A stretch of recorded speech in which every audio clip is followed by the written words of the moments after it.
कि ये ब्राह्मणी व्यवस्था कितने साल से, ब्राह्मणी व्यवस्था सदियों से अपने पर है। उनका उद्देश्य है कि समाज पर हमेशा अपना काबू पाना, कंट्रोल पाना, अपना श्रेष्ठत्व हमेशा रखना। लेकिन हर जमाने में वो अलग अलग तरीका अपनाते हैं। एक तरीका अपना के जब वो कुछ समाज को बिछड़ा करने की कोशिश करते हैं, अपने बहुजन समाज की समस्या ये है कि हम उनको जल्दी समझ नहीं पाते। कम से कम 10 से 20 साल तक हम उनके पीछे रहते हैं। आज भी अगर हम किसी पूछें कि भाई ये जो भी अपना बिछड़ापन है बहुजन समाज का, उसके लिए ब्राह्मण या ब्राह्मण व्यवस्था कारणीभूत है, अब तो बोलते हैं नहीं नहीं, आज के ज़माने में तो इतना टेक्नोलॉजी है, साइंस है, मीडिया का तो हर रोज़ मीडिया में हम हर चीज़ देखते हैं, तो आज उनको मुश्किल है कि हमें गुमराह बनाना है। लेकिन सच तो यही है कि ये जो टेक्नोलॉजी है, जो साइंस है, जो मीडिया में जो एडवांसमेंट हुआ है, उसका सबसे ज़्यादा वही फ़ायदा ले रहे हैं, और पहले जितना गुमराह करते थे उससे ज़्यादा आज गुमराह कर रहे हैं। पहले तो इतिहास लिखते थे और साल 2 साल पहले की बात हमें झूठ बताते, गुमराह करते थे। आज कल जो हो रहा है, आज हमें झूठ बता के गुमराह करते हैं हर रोज। मीडिया के बारे में कई वक्ताओं ने बोला, मीडिया तो शुरू से ही उन्होंने अपने कब्जे में की है। पढ़े लिखे तो वही थे। मीडिया जब शुरू हुई तो नेचुरली वो कब्जा उन्होंने किया। आज अपने काफ़ी लोग बहुजन हैं, दलित हैं, मुस्लिम भी मीडिया में हैं, लेकिन वो जो व्यवस्था बनी है वो ब्राह्मणी व्यवस्था है। तो इसलिए पूरी तरह से उसमें कोई भी हो, व्यवस्था ब्राह्मणी होने से पूरा जो मेनस्ट्रीम मीडिया है वो ब्राह्मणी मीडिया है। तो वो जो उनको जो चाहते हैं, वो जो चाहते हैं वही हम सुबह उठ के पढ़ते हैं। तो पूरे अपने समाज पर, समाज के दिमाग पर ब्राह्मणों का कंट्रोल मीडिया के थ्रू है। हम इतने कितने भी सेमिनार करें, कितने भी मीटिंग्स करें, कितनी भी किताबें लिखें, जैसे कि कुछ वक्ताओं ने बताया कि अपने लोग किताबें नहीं पढ़ते। ये सच है कि लोग किताब नहीं पढ़ते, लेकिन न्यूज़पेपर जो हर रोज पढ़ते हैं, और न्यूज़पेपर में जो हेडिंग आता है, हेडलाइन आती है, उस पर अपना ओपिनियन बनाते हैं। ब्राह्मणों ने 2 चीज़ों पर बहुत अच्छी तरह से कब्जा किया है। एक है मीडिया और दूसरा है आईबी, जो कि अभी राम जी ने बताया कि आईबी ने पूरा गवर्नमेंट पर कब्जा किया है। तो आईबी ने गवर्नमेंट के दिमाग पर कब्जा किया है, मीडिया ने पूरे आवाम के दिमाग पर कब्जा किया है, और दोनों भी ब्राह्मणी व्यवस्था है। तो इन शॉर्ट आज भी ब्राह्मणों ने अपने दिमाग पर कब्जा किया है, हम आज भी उनके गुलाम हैं। मेरे किताब में मैंने बताया आपको, मैंने बहुत सारी चीज़ें बताई हैं, बहुत सारे पहलू हैं। गुरनाम सिंह जी ने बताया कि उन्होंने पहला रिव्यू लिखा था, मुझे पता नहीं कौन से पहलू पर उन्होंने लिखा था, मैंने पढ़ा नहीं है उनका रिव्यू। लेकिन मैं सिर्फ आपको एक, जो मेरे बुक का टाइटल है कि हु किल्ड करकरे, इस संबंध में थोड़ा बताना चाहूँगा कि हु किल्ड करकरे एक सब्जेक्ट से आपको पता चलेगा कि हमें कितना गुमराह किया जा रहा है। आज आप किसी आम आदमी को पूछेंगे, वो चाहे हिंदू हो, मुस्लिम हो, ओबीसी हो, एससी हो, एनटी हो, कि भाई बॉम्बे का जो अटैक हो गया 26/11 का, वो किसने किया, और हेमंत करकरे की हत्या किसने की, तो हर एक कोई बताएगा अजमल कसाब ने की। अजमल कसाब, और अजमल कसाब को जो फांसी चढ़ाई गई तो मुस्लिम लोगों ने भी अपने अपने इलाके में पेड़े बांट दिए, मिठाई बांटी। उनको पता नहीं है कि सच क्या है। मेरे किताब में मैंने जो सच लिखा है, तो अभी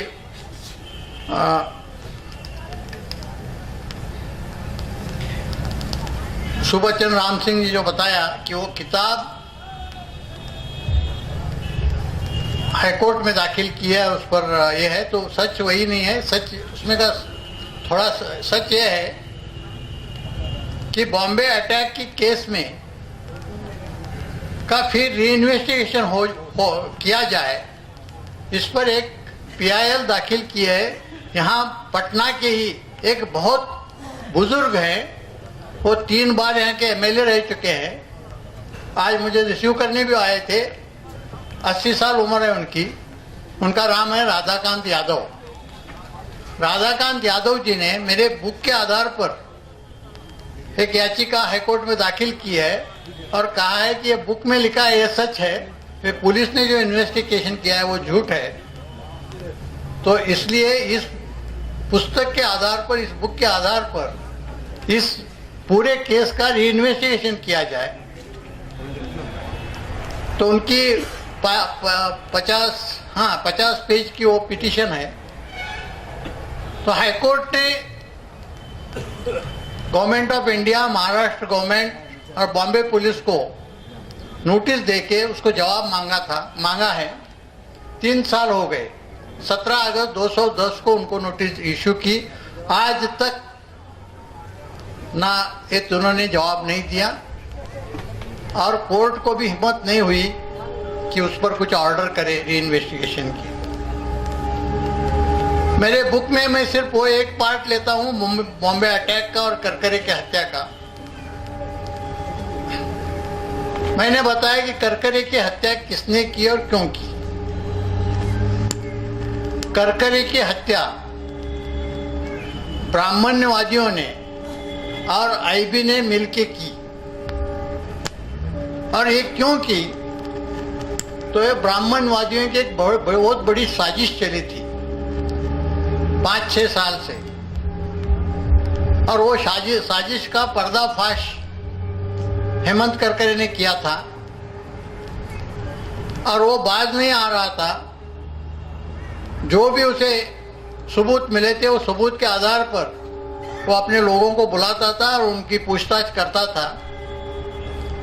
एक बहुत हेमंत करकरे मेरे बहुत करीबी दोस्त थे, बहुत ईमानदार आदमी थे।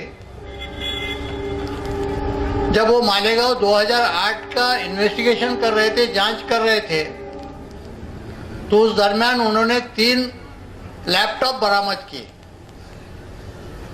और वो जब लैपटॉप वो खोल के देखा तो उसमें वो लैपटॉप में वो 3 लैपटॉप यानी हिंदू राष्ट्र का या ब्राह्मण राष्ट्र का ब्लूप्रिंट था, प्रोजेक्ट रिपोर्ट ही था।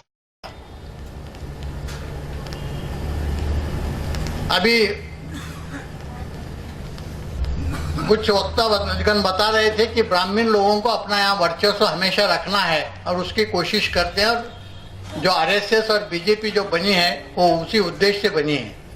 ये सच है कि RSS जब बनी तो उनका उद्देश्य था कि ब्राह्मणी व्यवस्था को कायम रखना और हिंदू राष्ट्र के नाम से ब्राह्मण्यवादी राष्ट्र इस देश में लाना, यही उनका उद्देश्य था। लेकिन आगे चलकर BJP आई और वो पॉलिटिक्स में चले गए।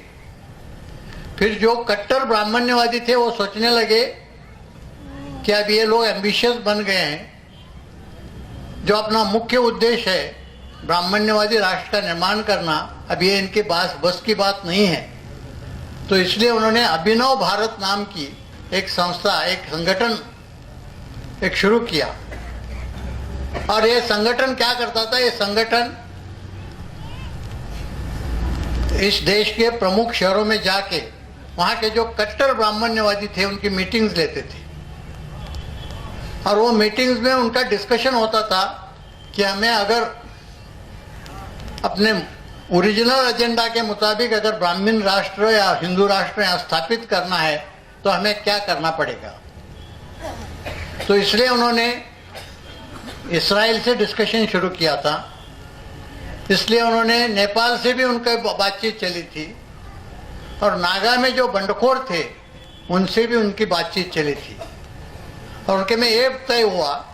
और जो कर्नल पुरोहित थे, कर्नल पुरोहित आर्मी इंटेलिजेंस में थे, उनको काफ़ी पैमाने पर आरडीएक्स मिलता था, तो आरडीएक्स वहाँ से ले आते, और ये जो अभिनव भारत के लोगों को बम धमाका करने के लिए वो दे देते, और वो फिर एक पैटर्न ऐसा बना कि ये उनको बम धमाके के लिए आरडीएक्स देते थे, अभिनव भारत के लोग बम धमाका करते थे, दूसरे दिन आईबी अलग अलग मुस्लिम संगठनों के नाम से उसे पब्लिसिटी देती थी, और जो मीडिया, जो ब्राह्मण्यवादी पूरी मीडिया है, उसे बहुत ज़्यादा पब्लिसिटी देती थी। ये सिलसिला कई दिन तक चला रहा। जब हेमंत करकरे ने ये 3 लैपटॉप हासिल किए, बरामद किए, तो उसमें उनके जो भी मीटिंग थे वो एक गलती किए थे जो ब्राह्मणों ने हजारों सालों में नहीं गलती की, वो गलती उन्होंने इस बार की थी। वो गलती ये थी कि जो भी उनके मीटिंग होते थे उसके वो वीडियो या ऑडियो रिकॉर्डिंग करके वो रिकॉर्डिंग वो अपने लैपटॉप में रखते थे। तो ऐसे 24 मीटिंग के रिकॉर्डिंग ये 3 लैपटॉप में थे। हेमंत करकरे क्या करते थे, हेमंत करकरे एक एक मीटिंग का जो ट्रांसक्रिप्ट है वो देखते थे, जिनके जिनके शक्ल जो भी बड़े बड़े नेता थे, पॉलिटिकल लीडर्स भी थे, रिलीजियस लीडर्स भी थे, बड़े बिल्डर्स और डायमंड मर्चेंट्स, ऐसे बड़े लोग भी उसमें थे। इंडिया के जितने इंपॉर्टेंट ब्राह्मणिस्ट लीडर हैं वो सबकी शक्लें उसमें थी। हेमंत करकरे एक क्लिप देखते थे और उसमें जिनके नाम थे उनको बुला के उनकी पूछताछ शुरू करते थे, इंट्रोगेशन शुरू करते थे। उन्होंने एक क्लिप देखी, दूसरी क्लिप देखी, तीसरी क्लिप देखी, ये सब लोग घबरा गए। और उसमें इतने खतरनाक इंफॉर्मेशन थी, उनका उद्देश्य भी स्पष्ट था। उनका उद्देश्य स्पष्ट था, एक ही मीटिंग का, अगर आप वक्त होगा मुझे वक्त देंगे तो एक मीटिंग का मैं कुछ बौरा है, 3 मीटिंग का उन्होंने ट्रांसक्रिप्ट किया, बाकी मीटिंग का करने के पहले उनको मारा गया। 24 मीटिंग का उसमें बौरा था। 3 मीटिंग का ट्रांसक्रिप्ट करके वो इंक्वायरी कर रहे थे, तब तक बॉम्बे अटैक हो गया और उनको मारा गया। तो उसमें कि 2008 जनवरी में फरीदाबाद में जो मीटिंग हो गई, तो उसका जो ट्रांसक्रिप्ट था वो उन्होंने मालेगांव जो इन्वेस्टिगेशन हुआ उसके चार्जशीट के साथ जोड़ के रखा था, लेकिन वो चार्जशीट कोर्ट में जाने के पहले ही उनको मारा गया। फिर भी सबको पता था कि इन्होंने वो जो ट्रांसक्रिप्ट है, जो बौरा है, उसे जोड़ा है। तो उनके हत्या के बाद भी वो चार्जशीट के साथ वो जो ट्रांसक्रिप्ट है वो चला गया, और आज भी वो ट्रांसक्रिप्ट कोर्ट में मौजूद है और ये पब्लिक डॉक्यूमेंट है, ऐसा कुछ कॉन्फिडेंशियल नहीं है। तो उसमें कि इम्पोर्टेंट पॉइंट मैं बताता हूँ, एक मीटिंग का है, ऐसे 24 मीटिंग हुई थी। ये मीटिंग कुछ इंग्लिश में और कुछ हिंदी में हुई थी, ज़्यादातर हिंदी में थी, कुछ कुछ अंग्रेजी वर्ड, इंग्लिश वर्ड्स वो बोलते थे। तो उनके उद्देश्य क्या थे, उनका पैटर्न क्या था, ये सब बातें उससे पता चलती हैं। पुरोहित, लेफ्टिनेंट कर्नल पुरोहित तो मीटिंग में बोलते हैं अपना उद्देश्य क्या है, विल फाइट द कॉन्स्टिट्यूशन। ये वर्क सर्विंग आर्मी ऑफिसर है पुरोहित, लेफ्टिनेंट कर्नल पुरोहित। पुरोहित बोलते हैं we will fight the constitution, will fight the nation, this nation is not ours. वो बोलता है ये जो संविधान है इससे हमें लड़ना है, ये राष्ट्र से भी लड़ना है, अपना राष्ट्र ही नहीं है। पुरोहित फिर आगे बोलते हैं we have to fight the constitution, we have to fight for our independence. अपने स्वतंत्रता के लिए लड़ना है, अपनी यानी ब्राह्मणों की। फिर वो हिंदी में बोलते हैं इस संविधान को मानना ही नहीं है, नॉकिंग डाउन ये एक ही तरीका आवश्यक है। ये संविधान को हमें मानना नहीं है, इसे खत्म करना एक ही तरीका है। फिर उपाध्याय करके वो भी रिटायर्ड आर्मी ऑफिसर है, वो बोलते हैं this constitution is not applicable to us, will not be acceptable to us, another constitution will come into place, then Hindu Rashtra is establish. ये घटना अपने को एक्सेप्टेबल नहीं है, इसे मानना ही नहीं है, नई घटना बनाना चाहिए और फिर अपना हिंदू राष्ट्र बनेगा। तो फिर उसमें सुधाकर द्विवेदी, जो दयानंद पांडे के नाम से भी पहचाने जाते हैं, सुधाकर द्विवेदी भी हैं और वो खुद को शंकराचार्य कहते थे, वो फिर नई कॉन्स्टिट्यूशन क्या होगी वो उसका सजेशन देते हैं।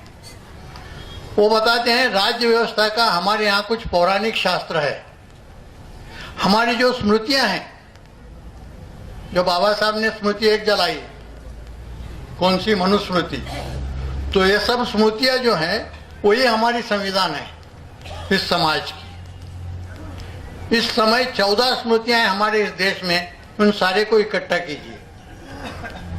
जैसी एक मनुस्मृति थी वैसे बोलते हैं 14 स्मृतियां हैं, उनको इकट्ठा कीजिए, वही हमारी कॉन्स्टिट्यूशन है, वही हमारा संविधान है।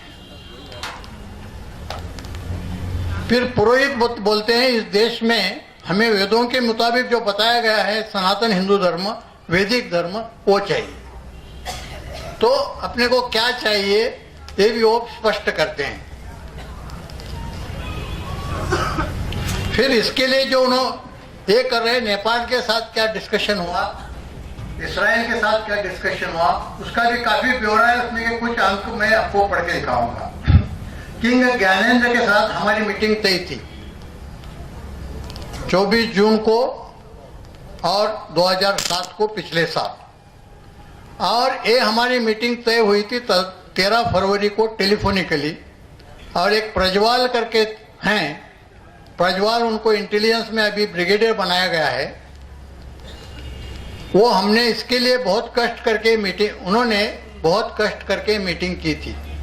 ये प्रज्वाल नेपाल के ब्रिगेडियर थे, उन्होंने मीटिंग की थी अभिनव भारत की और वहाँ के किंग ज्ञानेंद्र की। King has accepted our proposal. मेरा उनको प्रपोजल ये था कि मेरे 20 लोग आपके यहाँ से ऑफिसर बन के ट्रेनिंग करेंगे हर 6 महीने से। एक साल में मुझे 40 लोग मिलेंगे और मेरे 200 लोग आपके यहाँ जवान करके ट्रेनिंग लेंगे, जो मेरे को एक साल में 400 लोग मिलेंगे। तो जो टेररिस्ट थे अभिनव भारत के, जो ब्राह्मण्यवादी टेररिस्ट थे, उनको ट्रेनिंग देने का फैसला नेपाल के राजा में और इनके में हुआ था। 20 अधिकारी और 200 जवान हर 6 महीने में वो ट्रेनिंग करेंगे। दूसरी उन्होंने मांग की थी, you being an independent nation ask for AK-47 from Czechoslovakia, will pay the money and ammunition. जो AK-47 राइफल है वो जेकोस्लोवाकिया में मिलते, तैयार होते हैं, और वो इंडिविजुअल को नहीं मिलते, वो गवर्नमेंट को मिलते हैं। तो बोलते हैं कि आप वो लेके हमें दीजिए, हम आपको पैसे देंगे, एम्यूनिशन हम खुद खरीद करेंगे। The king has accepted. हाँ, तो एक किंग ने एक्सेप्ट किया। ये इनका दोनों का ये हुआ था। फिर इसराइल के साथ इनका जो डिस्कशन चला था, इसराइल से मैंने संपर्क किया है, हमारा एक कैप्टन इसराइल होके आ गया है। Very positive response from their side. हमने 4 चीजें मांगी थी, continuous and uninterrupted supply of equipment and training. Second, allow us to start our office with saffron flag in Tel Aviv. Number 3, political asylum. Number 4, support our cause in the UN that Hindu Rashtra is born. ये 4 मांगे की थी कि हमें equipment का training दे दो, दूसरा हमारा ऑफिस तेल अवीव में स्टार्ट कर दो, हमें राजकीय आश्रय दे दो, और चौथा हमारा कॉज यूएन में आप लेके चलो। तो उन्होंने दो चीज़ों को मान्यता दी है। They don't want to fly our national flag in Tel Aviv. बोलते हैं कि हमारे यहाँ जो भारत के साथ संबंध ठीक हो रहे हैं, हमको वो चाहिए, वो खराब हो जाएंगे। और दूसरी बात ये बोल रहे हैं कि हम आपको जो ये इंटरनेशनल फोरम में इस सिचुएशन में अभी इस हालात 2 सालों तक सपोर्ट नहीं करेंगे जब तक आपकी मूवमेंट कुछ मोमेंटम गैदर नहीं करती। Political asylum any time for equipment and training once you show something on the ground and, और मैं ये अचीव कर रहा हूँ। वो बोले कि जो फ्लैग आप लगाने बोल रहे हो हिंदू राष्ट्र का, वो नहीं कर सकते। यूएन में भी आपका कॉज हम अभी नहीं कर सकते लेकिन ट्रेनिंग इक्विपमेंट आपको कभी भी मिलेगा और राजाश्रय आपको कभी भी मिलेगा। तो ये आश्वासन इस्राइल से मिला। फिर नागालैंड में जो बंडखोर गवर्नमेंट था उसे कंट्रोल करने के लिए हमारे आर्मी ऑफिसर भेजे जाते थे। जब इनको भेजा गया था पुरोहित को, तो पुरोहित ने वो बंडखोर जो नागा थे उनसे साठगांठ कर ली और उनके साथ 7 साल का उन्होंने गठबंधन किया कि 7 साल तक ये नागा के जो रिबेल गवर्नमेंट है उसे सपोर्ट करेंगे और नागा के रिबेल हिंदू राष्ट्र को सपोर्ट करेंगे। तो उसमें ये बोलते हैं कि आज के तारीख में NSCIM और NSCL का विघटन हो गया है तानसुकों को हटा के, और वो पैरेलल गवर्नमेंट काम कर रहे थे पिछले 50 साल से 55 साल से। NSCL का डिफेंस मिनिस्टर जो है, जब मैं नागालैंड में था स्वामी जी 1993 में, तो उस टाइम उसके ऊपर ज़्यादा प्रभाव था NSCL का, तो उनको मैंने सेव किया था। उस टाइम जो डिफेंस मिनिस्टर थे उनका नाम था खेतोसी सेमा। खेतोसी सेमा को मैंने अपनी जिम से बाहर निकाला था क्योंकि उनका वहाँ पे जिंदा रहना मेरे लिए आवश्यक था। ये व्यक्ति के साथ हमने पुनर्स्थापित संबंध किए हैं स्वामी जी, और रायकर जी के वजह से ये फैक्शन जो आज मिनिस्टर ऑफ डिफेंस ने ये मान लिया है कि अगले 7 साल के लिए उसे संधि करके रखेंगे और उनको हम तकलीफ नहीं देंगे, और इस साल 7 का अनकंडीशनल सपोर्ट हमने एक्सेप्ट कर लिया है। तो ये नागा जो रिबेल्स थे उनके साथ उनका संगठन हुआ था। तो ये बातें ये सब कर रहे थे। ये मैं एक इसलिए बता रहा हूँ कि इसमें कितनी इम्पोर्टेंट चीजें थी। फिर जो ये बातें हैं 2008 की, 2005 से 2008 तक जो भी बम धमाके होते थे और मुस्लिमों पर उसका ब्लेम लगाया जाता था, तो वो बम धमाके कोई मुस्लिम या कोई बाहर के आगे नहीं करते थे, खुद ही करते थे। ये भी उन्होंने इसमें मान लिया है। उपाध्याय, मेजर उपाध्याय बोलते हैं, जैसे हैदराबाद के मस्जिद में हुआ था और जगह लोगों ने किया, तो यह कोई ISI वाला आके नहीं कर रहा था। इस दौरान में अपना ही कोई आदमी था। मैं अपनी जानकारी के तौर पर यह कह सकता हूं कि ये व्यक्ति कौन था। वो था या नहीं ये मैं नहीं जानता, वह कर्नल बताएंगे। लेकिन मुझे ऐसा लगता है कि कर्तव्य के लिए तो ये करना जरूरी है।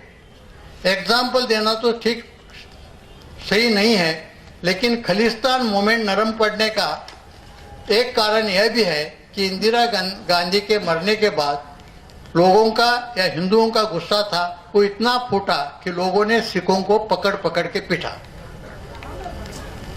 इनको बताने का ये है कि भाई ये जो भी कुछ बम ब्लास्ट हो रहे हैं ये अपने ही लोग कर रहे हैं। मुझे पता नहीं कि ये कौन लोग कर रहे हैं, कि किसी ने कौन सा बम ब्लास्ट किया है, लेकिन ये कर्नल बताएंगे, बिकॉज ये कर्नल ये सब मैनेज करते थे। लेकिन बोलता है कि ये करना जरूरी इसलिए है कि जैसा इंदिरा गांधी के हत्या के बाद हिंदुओं का गुस्सा इतना फूटा कि उन्होंने सिखों को पकड़ पकड़ के पीटा, तो उसी तरह मुस्लिम के खिलाफ ऐसा एटमॉस्फेयर करना है, ऐसे हालात पैदा करने हैं कि उनको भी इसी तरह से पीटा जाए और एक बार ऐसा अराजक आ जाए तो हमें टेक ओवर करना आसान पड़े। तो एक ये है, आगे वो ये बताते हैं कि इसके बीच में जो भी आएगा उसे मार दिया जाएगा। पुरोहित बोलते हैं जो व्यक्ति इस पूरे की बाधा डालेगा उसको सिर्फ निष्कासित नहीं किया जाएगा, उसको उड़ा दिया जाएगा, ही शुड बी किल्ड। तो ये इनका जनवरी 2008 का है। जो करकरी की हत्या हुई वो इसी पॉलिसी, उसके पहले का ये पॉलिसी डिसीजन है उनका। तो मैं इसलिए बताया था, पढ़ के दिखाया कि भाई एक मीटिंग का में इतने अपनी को इन्फॉर्मेशन है, ऐसे 24 मीटिंग हुए थे। बाकी मीटिंग के जो क्लिप्स थे कहाँ गए आज तक पता नहीं। 3 मीटिंग जब हो गए तब तक बॉम्बे अटैक हो गया और उसमें करकरे मारे गए। ये बात कब की है?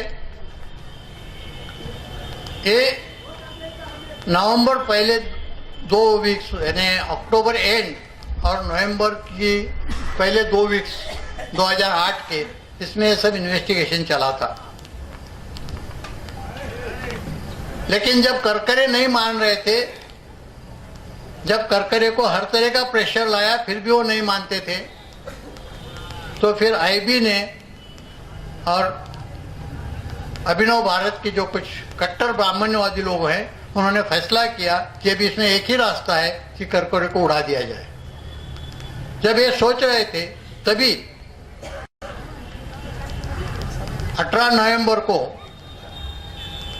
अमेरिका के एक इंटेलिजेंस एजेंसी ने अपनी जो फॉरेन इंटेलिजेंस एजेंसी है रॉ, उसको इंफॉर्मेशन दे दी कि एलईटी की एक बोट, एलईटी के कुछ अतिरेकी बॉम्बे के कुछ होटल्स पर अटैक करने के लिए निकल चुके हैं और 4-5 दिन में वो पहुंच जाएंगे। इसका कारण ये था कि सितंबर 2008 में कराची के मेरियट होटल पर बम ब्लास्ट हुआ था और एलईटी को और पाकिस्तान के आईएसआई को शक था कि ये बम ब्लास्ट अपने भारत ने करवाया, तो उसका बदला लेने के लिए ये वहां से निकल चुके थे। और ये पक्की इंफॉर्मेशन थी कि 18 तारीख को वहां से निकल चुके। तो जो इंफॉर्मेशन देते समय उन्होंने सिर्फ सिंपल ऐसी वेग इंफॉर्मेशन नहीं दी, उन्होंने उसके अक्षांश और रेखांश भी बताए, लॉन्गिट्यूड और लैटिट्यूड, कि इस वक्त बोट इस लॉन्गिट्यूड और लैटिट्यूड पे है और कराची से 29 किलोमीटर जा चुकी है और 5 दिन में वो पहुंच जाएगी और बॉम्बे के होटल्स पर अटैक करेगी। ये जो इंफॉर्मेशन है, ये इंफॉर्मेशन रॉ ने, रॉ का जो रॉ इंटेलिजेंस एजेंसी है, खुफिया एजेंसी है, लेकिन उनका काम इंटरनेशनल आउटसाइड द कंट्री है। तो उन्होंने बताया ये तो इंटरनल मामला है, ये हमारा सब्जेक्ट नहीं है। तो उन्होंने दूसरे दिन यानी 19 तारीख को ये इंफॉर्मेशन आईबी को दे दी। आईबी जो इंटरनल सिक्योरिटी के लिए रिस्पॉन्सिबल है। लेकिन रॉ को ये पता नहीं था, रॉ में भी ब्राह्मीण एलिमेंट्स काफी हैं, लेकिन रॉ को ब्राह्मणों ने पूरी तरह कब्जा नहीं किया है रॉ का, कि जितना आईबी में किया है। उन्होंने आईबी को बताया कि भाई ये बोट निकल चुकी है और 5-6 दिन में बॉम्बे के कुछ होटल्स पर अटैक करने वाली है, तो आप जो भी है वो उसका इंतजाम कीजिए। लेकिन रॉ को कुछ शक आया कि भाई ये जो आईबी है इनका कुछ इरादा नेक नहीं लग रहे, तो इसलिए रॉ ने क्या किया, रॉ के पास रॉ ने एलईटी पर कुछ सिम कार्ड जो रहते हैं, सिम कार्ड, वो सिम कार्ड प्लांट किए थे, 32 सिम कार्ड्स। तो उन्होंने वो 32 सिम कार्ड्स के नंबर भी आईबी को दे दिए कि भाई ये 32 सिम कार्ड हमने प्लांट किए हैं, तो अभी ये जो निकल सके अटैक करने के लिए, तो इसमें के कुछ ना कुछ यूज करेंगे। अगर आप उनको सर्वेलेंस पे रखेंगे, उनको टैप करेंगे, तो आपको उनको मिनट टू मिनट उनको इन्फॉर्मेशन आपको मिल जाएगी और उनको आप पकड़ने में कामयाब होंगे। आईबी ने दोनों भी बातें नहीं की। आईबी ने इन्फॉर्मेशन मुंबई पुलिस को भी नहीं बताई, आईबी ने इन्फॉर्मेशन वेस्टर्न नेवल कमांड को भी नहीं बताई। अपनी वेस्टर्न नेवल कमांड इतनी काबिल कमांड है कि अगर उसे पता चलता तो 1 मिनट में वो बोट को उड़ा देते थे। अगर बॉम्बे पुलिस को पता चलता तो बॉम्बे पुलिस से वैसा ही पकड़ के उठा के ला सकते थे, क्योंकि उसमें बहुत छोटी बोट थी और उसमें सिर्फ 8-10 लोग थे। ये नहीं बताते हुए उन्होंने ये बात बताई अभिनव भारत को और उनको बोला कि भाई ये जब लोग अटैक करने आएंगे 5-6 दिन का अभी वक्त है, तो तुम तैयारी करने लगो, और जब ये इधर होटल पर अटैक करेंगे तो आप पैरेलल अटैक अंदर के बाजू में कर लो, वहाँ हम करकरे को भेज देंगे और उसे उड़ा डालो। उनको तो मिनट टू मिनट इंफॉर्मेशन मिलती थी। जो 32 सिम कार्ड दिए थे उसमें के 3 सिम कार्ड वो एक्चुअल यूज कर रहे थे आते समय, जो एलईटी के अतिरेकी थे। तो इनको ये इंफॉर्मेशन मिलती गई और इन्होंने वो इंफॉर्मेशन सिर्फ अभिनव भारत को दे दी और अभिनव भारत के लोगों ने पैरेलल अटैक किया, उसको सिंक्रोनाइज किया और दुनिया को ये बताया कि ये अटैक और वो अटैक दोनों ने भी एलईटी ने किए हैं। और उसमें जो एनकाउंटर हो गया वो एनकाउंटर भी तीसरा फर्जी एनकाउंटर था, उसका और ये अटैक वालों का कुछ भी संबंध नहीं है। तो आप मुझे बताएंगे कि भाई ये इतनी सब इंफॉर्मेशन आपको कहीं से मिली, तो ये भी बहुत इंटरेस्टिंग बात है, आपको समझना जरूरी है। जब ये अटैक हुआ तो दिल्ली में हलचल मच गई। रॉ के लोग बोलने लगे कि भाई इतनी पक्की इंफॉर्मेशन, जिसे हॉट इंफॉर्मेशन बोलते हैं, जिसे स्पेसिफिक इंफॉर्मेशन बोलते हैं, इतनी स्पेसिफिक इंफॉर्मेशन देने के बावजूद और उनके टेलीफोन नंबर देने के बावजूद ये अटैक हुआ कैसे। तो ये हलचल मचते ही उस वक्त शिवराज पाटिल गृह मंत्री थे, अपने होम मिनिस्टर, उन्होंने झट से इंक्वायरी ऑर्डर की। उसका आईबी को पता ही नहीं चला और जो इंक्वायरी ऑफिसर था वो भी कोई ईमानदार इंक्वायरी ऑफिसर होगा, उसने बहुत ऑनेस्टली और ईमानदारी से इंक्वायरी की। 15 दिन में इंक्वायरी का रिपोर्ट दिया और इंक्वायरी के रिपोर्ट में पूरी बातें आ गई कि भाई 18 तारीख को मिली थी, 19 तारीख को समझाई गई, 21 तारीख को उनको टेलीफोन के नंबर दिए गए और इन्होंने बॉम्बे पुलिस को भी नहीं समझाया और वेस्टर्न नेवल कमांड को भी नहीं समझाया। सिर्फ कोस्ट गार्ड ने बहुत छोटा यूनिट है, रिकॉर्ड के लिए कोस्ट गार्ड को समझाया था। कोस्ट गार्ड को इंफॉर्मेशन ऐसी इतनी इंपॉर्टेंट चीज की देना है, अपने यहाँ अगर डेकॉइटी हो गई तो होमगार्ड को समझाने जैसा है।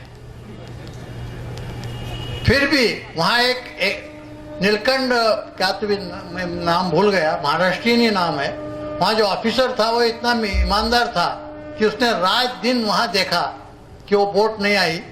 तो जो आईबी का ऑफिसर था प्रभाकर आलोक, कि जिसने वो इन्फॉर्मेशन दी थी, उसे उसने पूछा कि वो बोट तो मुझे नहीं मिल रही, मैंने पूरी जांच की है मेरे एरिया में, तो मुझे अपडेट दे दो बोट का, अभी बोट कहाँ है। उसे शक आया कि ये कुछ मुझे सच नहीं बोलेगा, तो इसने सिर्फ टेलीफोन से नहीं तो राइटिंग में भी उसे समझा दिया कि मुझे बोट का अपडेट दे दो कि मुझे बोट नहीं मिल रही, मैं यहाँ तैयारी में हूँ। तो जो प्रभाकर आलोक था, प्रभाकर आलोक ने आखिर तक उसे वो इन्फॉर्मेशन नहीं दी, वो भी वो इंक्वायरी में आया है। तो ये इंक्वायरी रिपोर्ट उन्होंने दबाने की कोशिश की, दबाई है। लेकिन इंडियन एक्सप्रेस और हिंदुस्तान टाइम्स, ये दो न्यूज़पेपर ने वो रिपोर्ट कहीं से हासिल किया और उसमें के जो इम्पोर्टेंट पॉइंट्स थे वो पब्लिश किए। मेरे बुक का आधार वो 2 न्यूज़पेपर्स की कटिंग्स हैं। आज तक कोई चैलेंज नहीं कर पाया। मैंने उस पर ये 2 जो हेमंत करकरे को कैसा बुलाया गया, हेमंत करकरे को कैसा भेजा गया और जो एनकाउंटर हो गया वो एनकाउंटर कैसा झूठा था, ये सब बातें बुक में बताई है और इसी बुक के आधार पर, इसी पॉइंट के आधार पर राधाकांत जी यादव जो है उन्होंने वो PIL की है और उसे जवाब आज तक नहीं दे पाए और गवर्नमेंट भी आज तक उस पर कुछ नहीं बोल रही और कोर्ट भी उस पर, कोर्ट का भी हिम्मत नहीं हुई कि उस पर कुछ ऑर्डर करे। अगर कोर्ट के ऑर्डर एक हफ्ता भर भी अगर उसे जवाब नहीं देता तो कोर्ट एडवर्स इन्फ्रेंस निकाल के अपनी ऑर्डर देता है, लेकिन आज तक इस पर ऑर्डर नहीं हुई। फिर राधाकांत यादव जी ने जब अजमल कसाब की आखिर लास्ट जो अपील था सुप्रीम कोर्ट में पेंडिंग था, तब राधाकांत यादव ने वहां ट्रांसफर एप्लीकेशन किया। उन्होंने कहा कि भाई जिस आधार पर अजमल कसाब को फांसी दी है नीचे के कोर्ट ने और हाई कोर्ट ने जिसे कंफर्म किया है और जिसका अपील आपके सामने शुरू है, उसी इन्वेस्टिगेशन को मैंने चैलेंज किया हाई कोर्ट में। हाई कोर्ट ने उसका सीरियस कॉग्निजेंस लिया है, गवर्नमेंट को नोटिस जारी की है, गवर्नमेंट ने आज तक जवाब नहीं दिया और उसी इन्वेस्टिगेशन के आधार पर आप पर अपील डिसाइड करने जा रहे हो। तो अभी मैं ट्रांसफर एप्लीकेशन कर रहा हूं, आप एक तो मेरा PIL इधर ट्रांसफर कीजिए और वो जो अपील है वो अपील के साथ उसकी सुनवाई कीजिए, या आप रुकिए PIL का डिसीजन होने दो, फिर आप अपील की सुनवाई कीजिए। सुप्रीम कोर्ट ने बहुत इंटरेस्टिंग उसमें स्टेप ली। मैं किसी भी कोर्ट को या किसी जज को बोलता हूं तो बोलते हैं ऐसा तो हो ही नहीं सकता। मैं बोला हो गया। सुप्रीम कोर्ट ने क्या किया, राधाकांत जी यादव का जो ट्रांसफर पिटीशन था वो अपील को जोड़ दिया और उसकी सुनवाई नहीं की। और अजमल कसाब का अपील डिसमिस करते समय एक ही लाइन लिखी कि in view of this judgment the transfer petition is dismiss. अरे जो ट्रांसफर पिटीशन तुमने इधर लाया ही नहीं, बुलाया भी नहीं, उसकी सुनवाई नहीं की और कैसे डिसमिस किया। तो ये बहुत सीरियस उनका लैप्स है। मैंने बुक में रिपीटेडली कहा है कि ये करकरी की हत्या, ये ब्राह्मण जो ब्राह्मण्यवादी हैं उन संगठनों ने और IB ने मिलकर किया है। आज भी सुप्रीम कोर्ट का जजमेंट होने के बाद भी हर लेक्चर में मैं कह रहा हूं कि मैं जो कहता हूं वो सच है, लेकिन ना तो मेरे कोई किताब पर कोई बैन लाता है ना मुझ पर कोई एक्शन लेता है। अगर ये दोनों भी नहीं कर सकते, यानी इसमें कि कौन सी भी बात करेंगे तो सब पूरा सच सामने आ जाएगा। तो करकरे को इसलिए उन्होंने मारा कि अगर करकरे को नहीं मारते तो ये ब्राह्मण्यवादी संगठनों का जो भी साजिश चली थी एंटी नेशनल, जिन्हें हम जो खुद को राष्ट्रभक्त कहते हैं वो एक नंबर के राष्ट्रद्रोही हैं, देशद्रोही हैं, ये उसमें साबित होता था। और ये अटैक करने के लिए जो भी 200 लोग मारे गए उसके लिए सबसे ज्यादा IB जिम्मेदार है। IB ये देश की सबसे बड़ी या सबसे अहम बोलो, सबसे इंपॉर्टेंट खुफिया एजेंसी है। राजीव गांधी ने तो बोला था कि IB is the first line of our defence. अगर ये फर्स्ट लाइन ऑफ डिफेंस इतनी देशद्रोही है, वो अतिरेकों को अंदर आने देती है और इतनी हत्या करने के लिए कारणीभूत है, तो ये कैसी एजेंसी है। तो ये पूरी तरह से IB ने अपने को कंट्रोल करके रखा है। IB आज लोग बोलते हैं कि RSS है, BJP है, ब्राह्मणवादी संगठन है। मैं तो उनको नहीं समझता। आज ब्राह्मणवादियों का प्रतिनिधित्व और नेतृत्व कौन करती होगी, तो आज IB करती है। तो IB और IB को कोई भी पूछता नहीं, पूरी गवर्नमेंट उनके हाथ में है जुडिशरी भी उनसे डरती है, पार्लियामेंट में उनके खिलाफ क्वेश्चन भी नहीं पूछा जाता। एक संगठन ऐसा है कि उसका ऑडिट भी नहीं होता।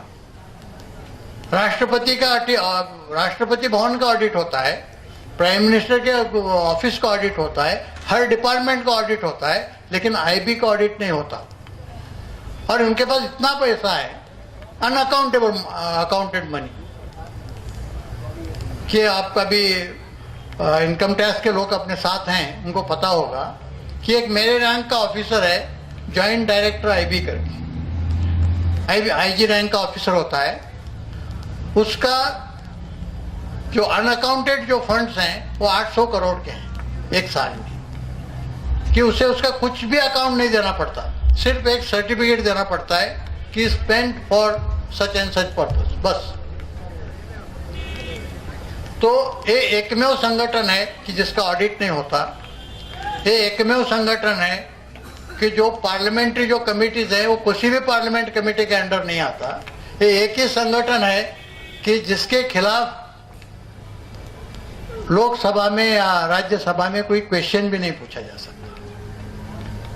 तो आज ये सबसे खतरनाक संगठन कौन सा है, तो आईबी हुआ है। और आईबी आज क्या कर रही है, आईबी अपना कंट्रोल हमेशा रखने के लिए, आप लोगों को पता नहीं होगा, टेलीफोन ट्रैपिंग का अनरिस्ट्रिक्टेड पावर्स उन्होंने अपने पास लिए।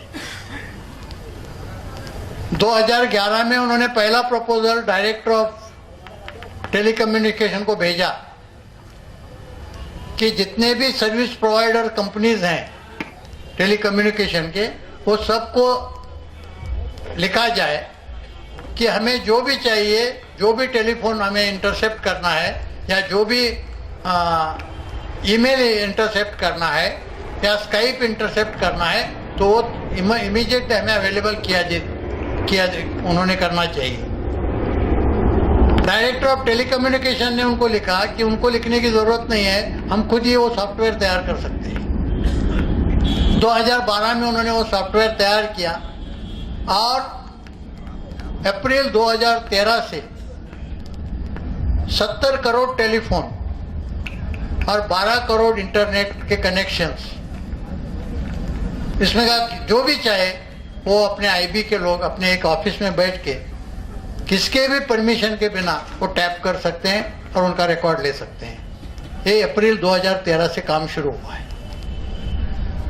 दूसरा काम उन्होंने किया है कि जो आधार कार्ड निकाले हैं ना, ये आधार कार्ड अच्छे इंटेंशन से निकाला था।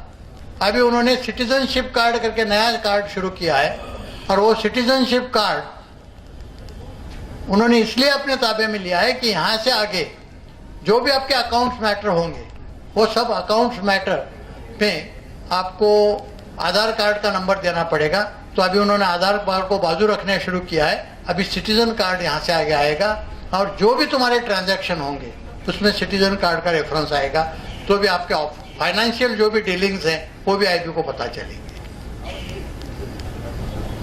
बिकॉज एक डायरेक्टर जनरल ऑफ रजिस्ट्रेशन करके एक पोस्ट है, वो पोस्ट होम डिपार्टमेंट के अंदर आती है, उसका फायदा लेके उन्होंने ये काम शुरू किया है। और तीसरा काम एनसीटीसी करके अभी शुरू करने जा रहे हैं। एनसीटीसी का मतलब है नेशनल काउंटर टेररिज्म सेंटर। तो नेशनल काउंटर टेररिज्म सेंटर शुरू करके वो पूरे इन्वेस्टिगेशन के पावर्स जो स्टेट्स को थी वो अपने पास लेना चाहते हैं। कुछ स्टेट ने उसे ऑब्जेक्शन लिया है, इसलिए वो काम रुका है, लेकिन आज न कल आईबी वो भी करके रहेगी। आईबी का उद्देश्य ये है कि कल किसकी भी कौन सी भी पार्टी पावर में आए,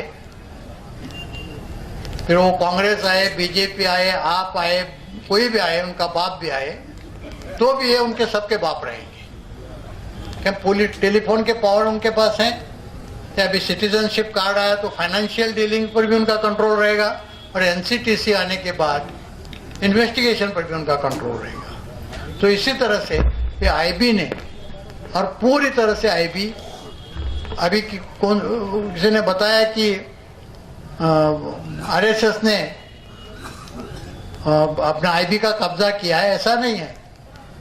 आज आईबी ने ही सबका कब्जा किया है। आज आरएसएस वाले और बीजेपी के जो कट्टर ब्राह्मण्यवादी हैं, उन्होंने पूरा उनको सरेंडर किया है। उन्होंने मान लिया है कि अपने ही लीडर है, ये अपने प्रतिनिधि हैं। तो अभी कट्टर आरएसएस वाले, कट्टर बीजेपी वाले, वो आईबी के खिलाफ कुछ नहीं बोलते। आईबी को पूरा फ्रीडम दिया है। आईबी के खिलाफ कभी भी बीजेपी वाला, जो कट्टर बीजेपी वाला है, जो ब्राह्मण्यवादी है, वो आईबी के खिलाफ कभी नहीं बोलता, क्योंकि वो पता है जो आईबी कर रही है वो अपने मूल उद्देश्य के लिए है। हमें यहाँ से आगे बहुत सतर्क रहने की जरूरत है कि ये बहुत डेंजरस सिचुएशन है। और आईबी का ओरिजिन क्या है किसी भी पता नहीं है। सीबीआई हो, बाकी दूसरे जितने भी एजेंसियां हैं, संविधान आने के बाद, कॉन्स्टिट्यूशन आने के बाद सबका रिकॉन्स्टिट्यूशन हुआ है। आईबी का रिकॉन्स्टिट्यूशन ही नहीं हुआ। आईबी 1887 में एक टेलीग्राम, इंग्लैंड से एक टेलीग्राम आया, वो टेलीग्राम पर वो एस्टेब्लिश हुई है 1887 में। उसके बाद उनका कुछ ओरिजिन नहीं है। आज 2 PIL पेंडिंग है उसके ओरिजिन के लिए। एक है बेंगलोर में 1675 ऑफ 2011 और 2010, और दूसरी है यहाँ सुप्रीम कोर्ट में, जो अपने भूषण, क्या नाम उनका, प्रशांत भूषण ने डाली है। लेकिन दोनों पर गवर्नमेंट ने आज तक जवाब नहीं दिया, और दोनों के खिलाफ कोर्ट ने कुछ भी ऑर्डर नहीं की। तो सबसे डेंजरस सिचुएशन जो है ये आईबी की है।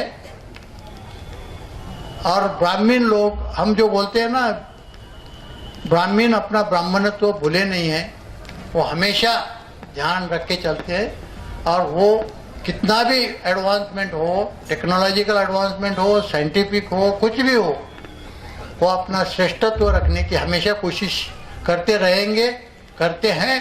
अपने तरीके बदलेंगे लेकिन अपना उद्देश्य नहीं बदलेंगे। तो हमें हमेशा सतर्क रहना चाहिए। इतना बोलकर मैं आपकी रजा लेता हूँ। धन्यवाद।